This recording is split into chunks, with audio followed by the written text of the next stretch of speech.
안녕하세요. 책 읽어주는 여자 부크미입니다. 음, 지난번 방송을 들어보신 분들은 아시겠지만 제가 빨래를 좋아하는데 중간에 빨래 돌아가는 소리, 물이 막 흐르는 소리 이런 거가 다 녹음이 됐더라고요. 다소 산만한 녹음이었었을 것 같은데 그럼에도 들어주셔서 너무 감사하고요. 아무리 빨래를 좋아한다고 하더라도 방송 중간에는 그런 가전 가구들이 돌아가지 않도록 유의하도록 하겠습니다. 오늘부터는 더 조용한 환경에서 녹음을 집중해서 하고 올리도록 하겠습니다. 오늘 1인분 인문학에서 같이 나눌 이야기는 작품은 키리너의 미용실 앞 거리 풍경입니다. 부재, 관계는 부족보다 과잉의 문제. 혼족이 유대를 형성하려는 인간의 본질에 역행한다는 비판이 제기될 수 있다. 타인과 일상적, 유기적으로 접촉하고 협력하며 살아가는 것이 인간의 특성이고, 또한 이 특성에 충실할 때 사회가 건강하게 발전할 수 있다는 문제의식이다. 유대에 대한 기피나 소극적인 태도 등을 이유로 혼족을 능동적인 존재로 평가할 근거가 없다고 이야기한다. 하지만 타인과의 일상적 접촉이 진정한 유대 관계의 전제는 아니다. 오히려 심각한 문제는 부족보다 과잉에서 생긴다. 타인과 연결된 상태에 지나치게 의존하면서 유대 관계가 왜곡되는 경우가 많다. 진정한 유대 관계라면 개인과 개인의 결합, 개인과 집단의 결합, 개인과 국가의 결합 외에도 주체로서의 개인의 의미가 유지, 존중되어야 한다. 하지만 현대사회에서 타인과의 일상적 연결은 상반된 방향으로 나타난다. 독일 표현주의 미술을 대표하는 화가 중 한 사람인 에른스트 키리너의 미용실 앞 거리 풍경은 현대인의 처한 상황을 잘 전달한다. 베를린 번화가의 밤 풍경. 미용실의 화려한 불빛이 인상적이다. 주변 여러 상점에서 밝힌 각양각색의 조명이 거리와 사람들을 화려하게 물들인다. 사방에서 쏘아대는 인위적인 불빛으로 사람들의 얼굴에는 서로 어울리지 않는 색이 뒤섞인다. 무표정한 모습으로 발걸음을 옮기는 사람들. 중앙의 여성은 가던 길을 멈추고 몸을 틀어 미용실 쇼 윈도우를 물끄러미 쳐다본다. 언뜻 보면 쇼윈도 속의 마네킹이 이 여성과 길거리의 사람들을 쳐다보는 것 같기도 하다. 조명이 여러 방면으로 교차되면서 불빛은 강렬하지만 정작 사람들의 그림자는 사라진다. 그림자도 표정도 사라진 채 마치 거리의 유령이 떠도는 모습이다. 밤이 되어서도 수많은 사람의 얼굴이 교차된다. 번잡할 정도로 많은 사람이 모여 다니지만 서로 아무 상관없는 사이처럼 건조한 분위기가 감돈다. 더 나아가 화가는 현실과 비현실의 경계에서 허우적대는 모습을 찾았던 듯하다. 상점 앞 벽과 도로가 구분되어 있고 보도블록에도 낮은 턱이 보인다. 하지만 노란색 옷을 입은 여성의 좌측은 벽과 도로의 구분과 보도블록의 턱이 지워져 있다. 화가가 착각했을 리는 없으니 이는 의도적인 장치다. 현실의 3차원 입체성이 사라진 공간을 조명 불빛을 활용해 생면이 대신 차지한다. 현실과 비현실의 경계에서 배회하는 현대인의 특징을 드러내려는 의도로 보인다. 현대인은 과거에 비해 더 많은 관계를 맺고 살아가지만 느끼는 고립감은 더 깊다. 전통 사회에서는 가족이라는 일차적 관계 중심으로 기껏해야 주변 이웃 정도의 관계 확장이 전부였다. 하지만 현대인은 이에 더해 초등학교에서 고등학교 혹은 대학교에 이르는 광범위한 관계망을 가진다. 평생에 걸쳐 직장을 포함해 다양한 관계를 맺고 살아간다. 그 외에도 사회적, 문화적인 접촉면이 늘어나면서 과거에는 없던 다양한 새로운 관계를 갖고 확장해 나간다. 하지만 확장된 관계로 인해 타인과의 접촉에 더 많은 시간을 소모할수록 진정한 유대는 희박해진다.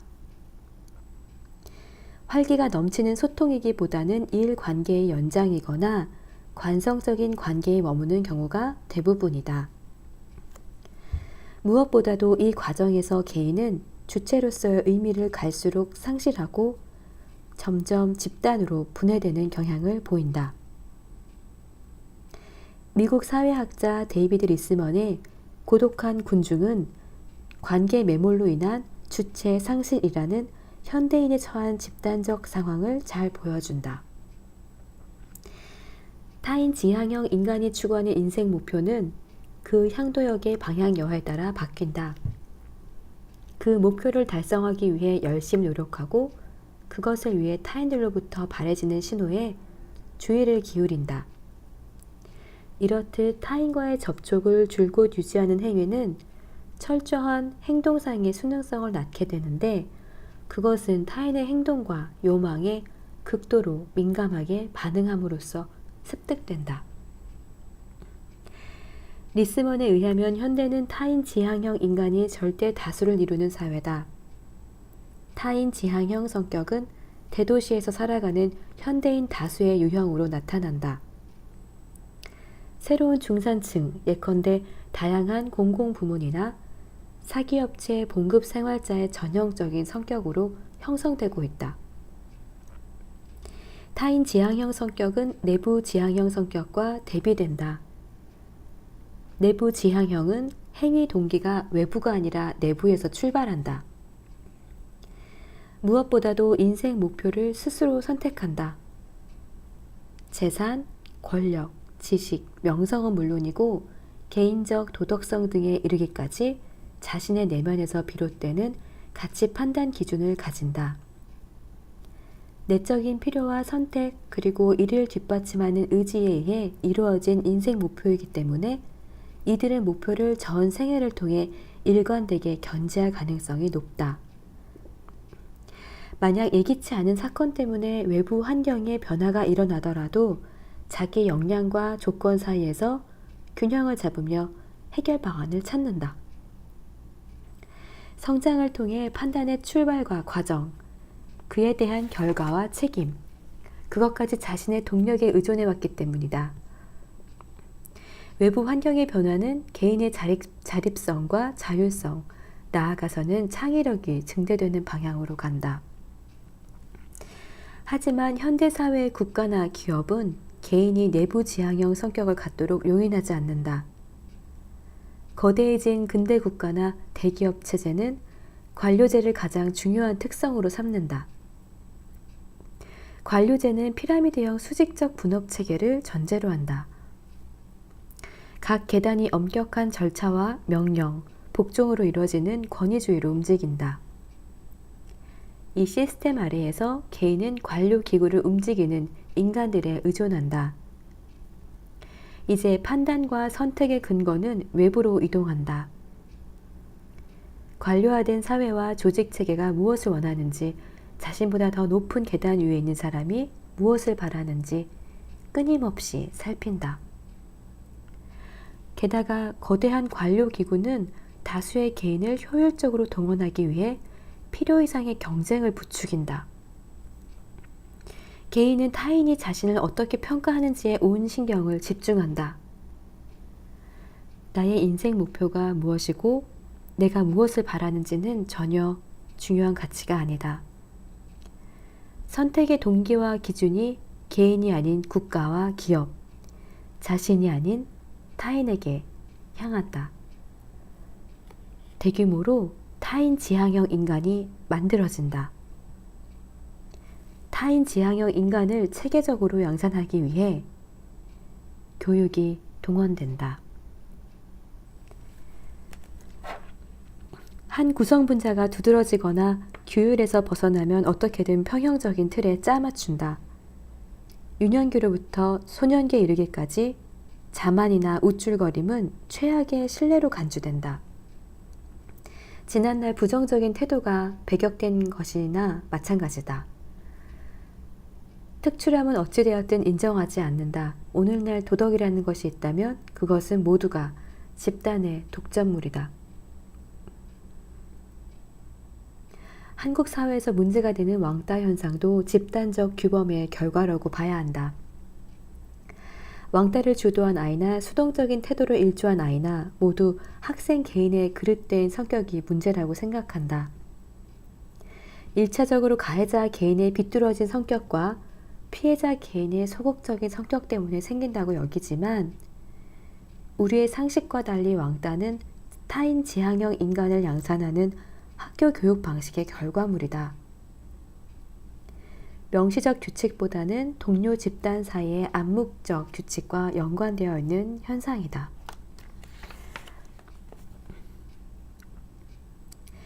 키리너의 미용실 앞 거리 풍경은 타인의 시선을 자기 인생의 기준으로 삼고 살아가야 하는 대도시 셀러리맨의 자화상이다.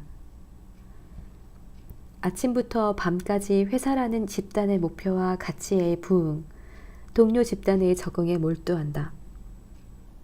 하지만 퇴근 후에도 타인의 울타리는 사라지지 않는다. 그림은 퇴근 후에도 자신만의 시간으로 돌아가지 못하고 거리를 배회하는 현대인의 군상이다. 쇼윈도우 불빛이 거리를 환하게 비추는 늦은 밤이 되도록 사람들은 거리를 떠나지 않는다. 한국 셀러리맨을 떠올려 보면 쉽게 이해가 간다. 퇴근 후 자기만의 시간과 공간을 제대로 만끽하지 않는다. 공식적 일정이든 상사의 제안이든 동료와의 약속이든 크고 작은 계기를 만들어서라도 회식이 이루어진다. 하다못해 회사 이외의 다른 사회적 관계에서 약속을 의도적으로 만들어 혼자 있는 시간을 가급적 줄이고 타인과의 접촉을 유지하려 한다. 키리너 그림은 소비 문화를 통해 타인의 시선을 내면화하는 모습도 보여준다. 남성들을 보면 색깔만 차이가 있을 뿐 거의 동일한 복장이다. 당시 베를린에서 유행하고 있었는지 같은 모양의 모자다. 긴 코트도 천편일률적이다. 여성들의 옷차림은 당시 유행에 보다 민감하게 반응한다. 두 여성의 치마는 1920년대에 유럽에서 유행하던 이른바 샤넬 라인이다. 프랑스 디자이너 샤넬이 즐겨 디자인한 무릎 정도의 스커트 길이를 말한다. 현대 생활에 적합한 실용성과 기능성을 살려 단순하게 디자인한 모습이다. 모자도 마찬가지로 샤넬 모자다.